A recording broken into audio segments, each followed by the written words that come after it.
Hi, my name is C. Josephine Wilkins, and I'm excited to dive into the theme of parenting. Through my own observation, through being a child, and through opening up to my own divine guidance, I've come together with about four or five different tips that I think I'm hoping will be helpful for you as you begin to explore and further open up to the very rich and fertile ground of parenting. So, first, what I think is important to begin looking at is that while we've created these incredible, amazing forms, we've come together in the physical plane and done some magical acts to allow these beings to come to existence. I think that what I've seen and observed is what's really, really essential to remember most in parenting, and what I've heard from parents, what they say to me a lot, is that it's really important to allow the child to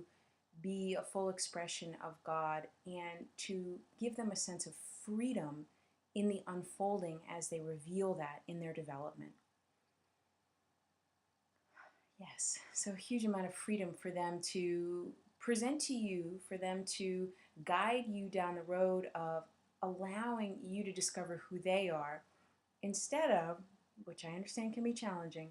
you putting on what it is that you're wanting them to be. I think that children are spirits and that they've come in here to express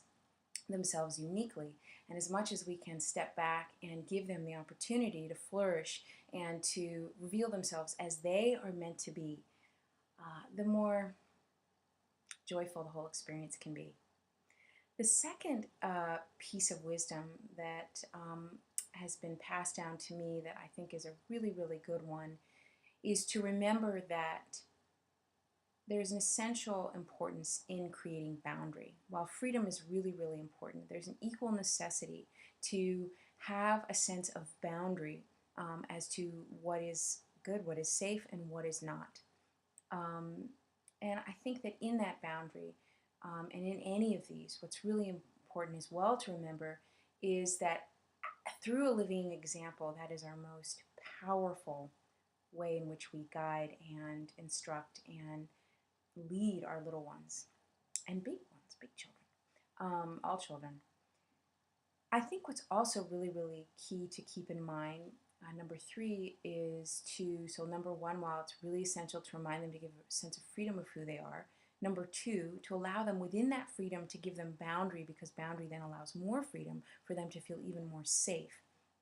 Number three, to remember that we're part of a larger picture and that while the ego mind is going to want to make it that this is all about me, and I'm not saying you definitely have had a huge part in this, we've all had a huge part in creating our children, but that there's a larger picture here and that it was designed to be part of a larger picture and that there is a village and that it does take a village. And so what was really neat for me as I was growing up is that my parents encouraged me openly to go out and play with different kids and to watch and to be with other parents. They got it that there were certain skills and gifts that they could give to me, but I remember them letting me know, hey, we're not going to be able to give you everything you need, so take advantage of the community, and that was such a gift for me to go to other people and get different things in their parenting. Um, and I think that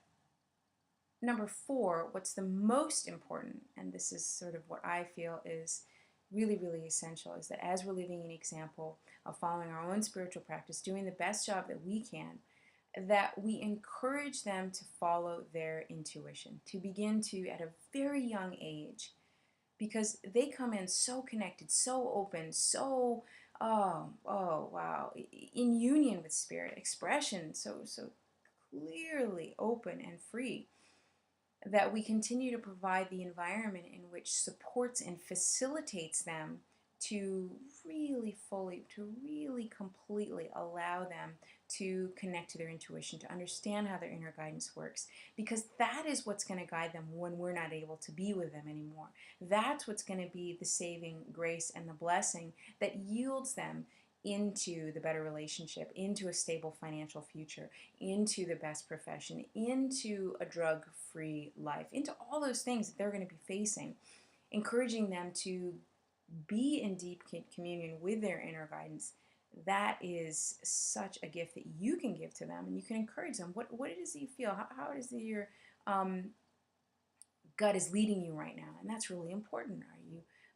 in communion with other spirits and ghosts? And I mean, children will tell you all the time. I mean, my gosh, that's why we need them. They are so deeply connected with the larger matrix that we're a part of, and that can be such a blessing for us to be around as well, to remind us of that pure, open expression. And in closing, what I think I'd like to say is how essential it is for you to remind yourself that you're doing the best job you can. I don't think parenting was ever designed to be easy. The word that I hear again and again from parents is the word rewarding.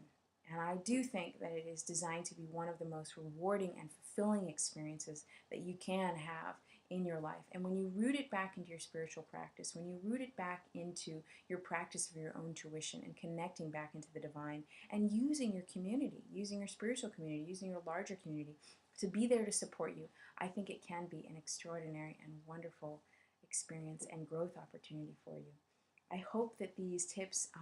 might help remind you of things you perhaps already know and just might be a little gift or a little gem in your day